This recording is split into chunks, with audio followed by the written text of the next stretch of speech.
everybody. Happy Advent. I'm going to read you a Christmas story today. And it's from the Family Reader Our Christmas Treasury. Selected by Alice Lowe and illustrated by Mark Brown. Ramona and the Three Wise Persons by Beverly Cleary. Suddenly, a few days before Christmas, when the Quimby family least expected it, the telephone rang from Ramona's father. He had a job. The morning after New Year's Day, he was to report for training as a checker in a chain of supermarkets. The pay was good. He would have to work some evenings, and maybe someday he would get to manage a market. After that telephone call, Mr. Quimby stopped reaching for food that was not there and began to whistle as he ran the vacuum cleaner and folded the clothes from the dryer.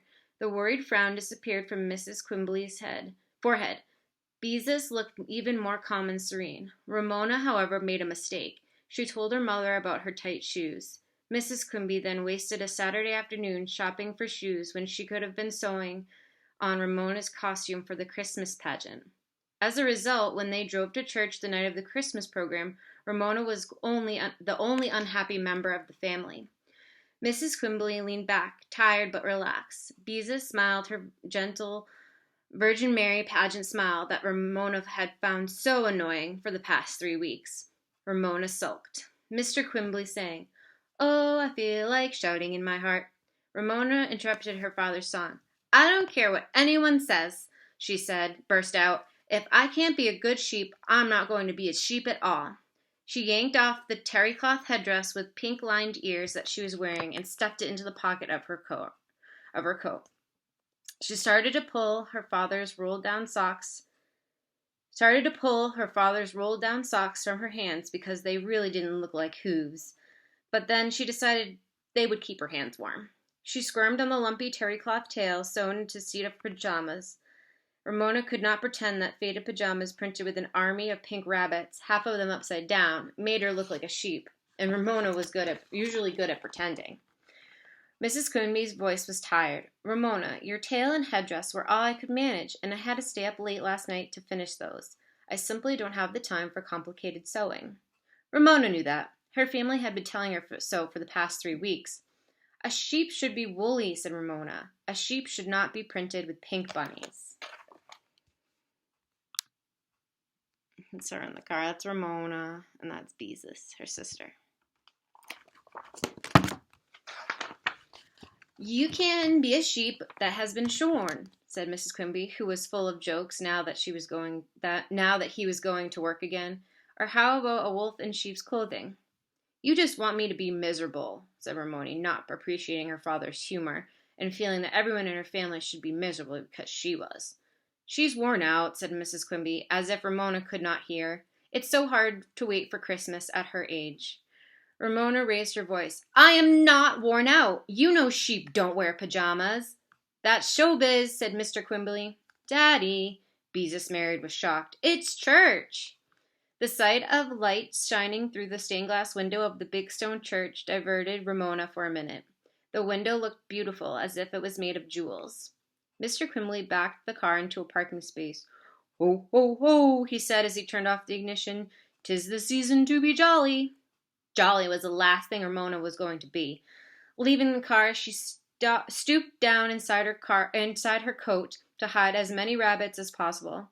Black branches clawed at the rain-filled sky, and the wind was raw. "Stand up straight," said Ramona's father. "I'll get wet," said Ramona. "I might catch cold, and then you'll be sorry." "Run between the drops," said Mr. Quimby. "They're too close together," Ramona said. "Oh, you too," said Mrs. Quimby with a tired little laugh as she backed out of the car and tried to open her umbrella at the same time. "I will not be in it," Ramona defied her family once and for all. They can give the program without me." Her father's answer was a surprise. "Suit yourself," he said. "You're not going to spoil our evening."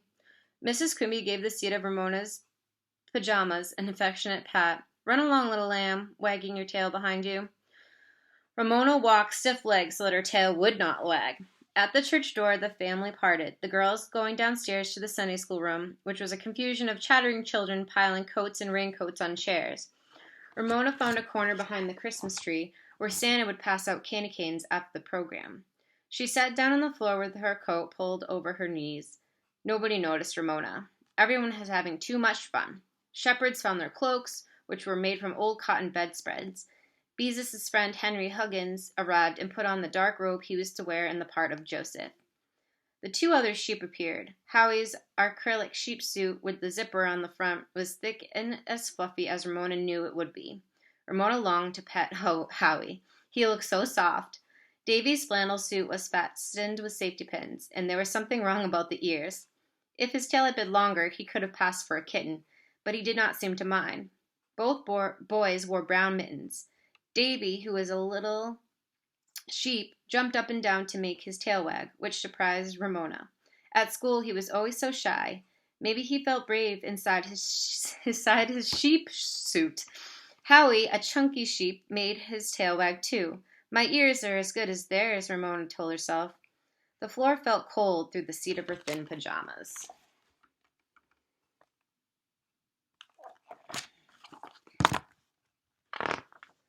Look at the little lambs, cried an angel. Aren't they darling? Bah, bah, bleated Davy and Howie. Ramona longed to be there with them, jumping and baaing and wagging her tail too. Maybe the faded rabbits didn't show as much as she thought.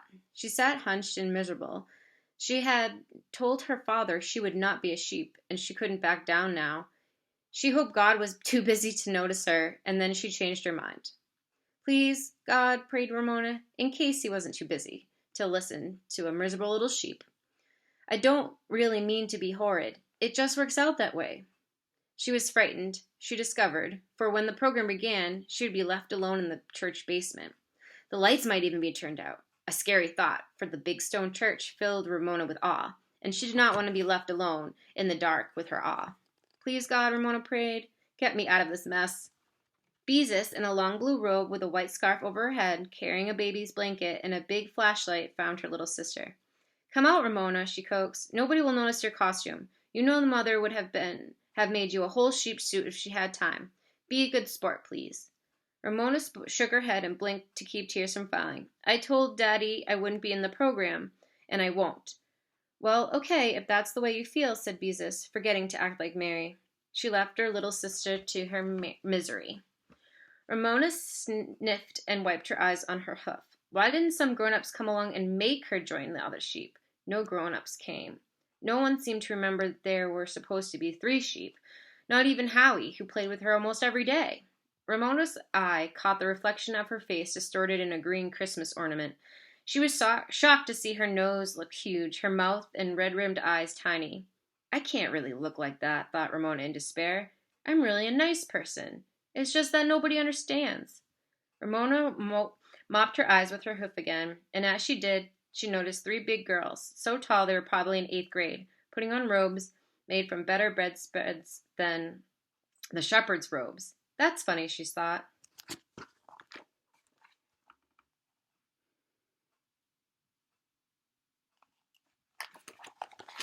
Nothing she had learned in Sunday school told her anything about girls in long robes in the nativity scene. Could they be Jesus' aunts? One of the girls began to dab cream on her face. The third girl used an eyebrow pencil to give herself heavy brows. Makeup, thought Ramona with interest, wishing she could wear it. The girls took turns, and they looked like different people. One of the girls noticed her. Hi there, why are you hiding back there? Because, was all Ramona's supposed answer. Are you Jesus' aunts? She asked. The girls found this question funny. No, we're the 3 wise persons. Ramona was puzzled. I thought they were supposed to be wise men. The boys backed out at the last minute, explained the girl with the blackest eyebrows. Mrs. Russo said women can be wise too, so tonight we are the 3 wise persons. This idea seemed like a good one to Ramona, who wished she was big enough to be a wise person hiding behind makeup so no one would know who she was. Are you supposed to be in the program? Asked one of the girls. I was supposed to be a sheep, but I changed my mind, said Ramona, changing it back again. She pulled on her sheep headdress and put it on. Isn't she adorable? Said one of the wise persons. Ramona was surprised. She's never been called adorable before. Bright, lively, yes. Adorable, no. She smiled and felt more lovable. Maybe pink-lined ears helped. "Why don't you want to be a sheep?" asked the wise person. Ramona had inspiration. "Because I don't have any makeup." "Makeup on a sheep!" exclaimed the wise person and giggled. "Sheep have black noses," she hinted. "Maybe I could have a black nose," said Ramona. The girls looked at one another. "I could make your nose black with some mascara." "Okay, please," Ramona said, getting to her feet and coming out from behind the Christmas tree.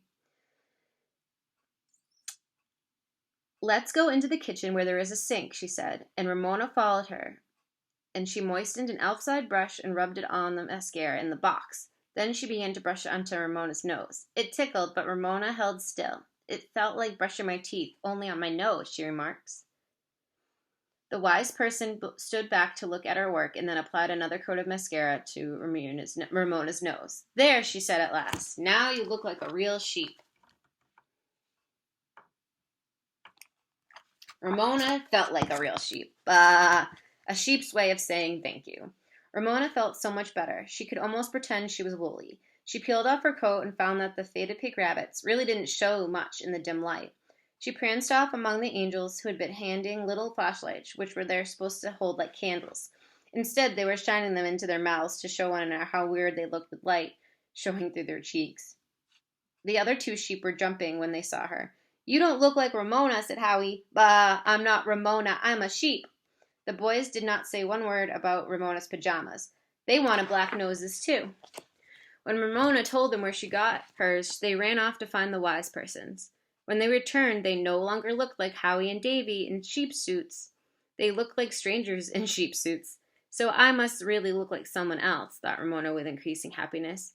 Now she could be in the program and her parents wouldn't know because they wouldn't recognize her. "Bah!" bleated 3 prancing black-nosed sheep. "Bah! Bah!" Mrs. Ruzzo clapped her hands. "Quiet, everybody," she ordered.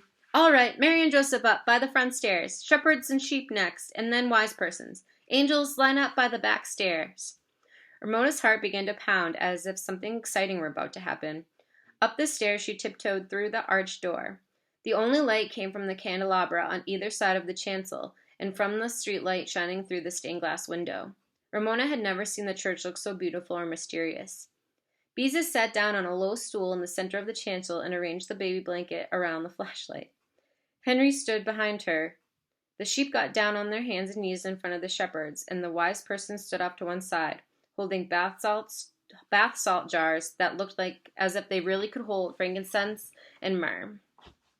A shivery feeling ran down Ramona's backbone, as if the magic were taking place. She looked up at Beezus, smiling tenderly down at the flashlight. It seemed as if baby Jesus really could be inside the blanket. Then Ramona found her parents in the second row. They were smiling gently, proud of Beezus. This gave Ramona an aching feeling inside. They would not know her in her makeup. Maybe they would think she's some other sheep. And she didn't want to be some other sheep. She wanted to be their sheep. She wanted them to be proud of her, too. Ramona saw her father look away from Beezus and look directly at her. Did he recognize her? Yes, he did. Mr. Kimberly winked. Ramona was shocked. Winking in church? How could her father do such a thing? He winked again, and this time held his thumb and forefinger in a circle. Ramona understood. Her father was telling her he was proud of her, too. Ramona was filled with joy. Christmas was the most beautiful, magical time of the year. Her parents loved her, and she loved them. Beezus, too. At home, there was a Christmas tree, and under it, presents. Fewer than at the past Christmases, but presents all the same. Ramona could not contain her feelings. "Bah!" she bleated joyfully. She felt the nudge of a shepherd's crook on the seat of her pajamas, and let her shepherd whispered, clenched teeth, "You be quiet!" Ramona did not bleat again. She wiggled her seat to make her tail wag.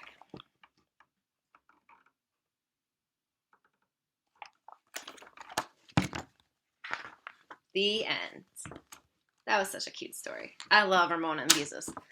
I hope you have a great day. More videos will come. Have a great one. Bye.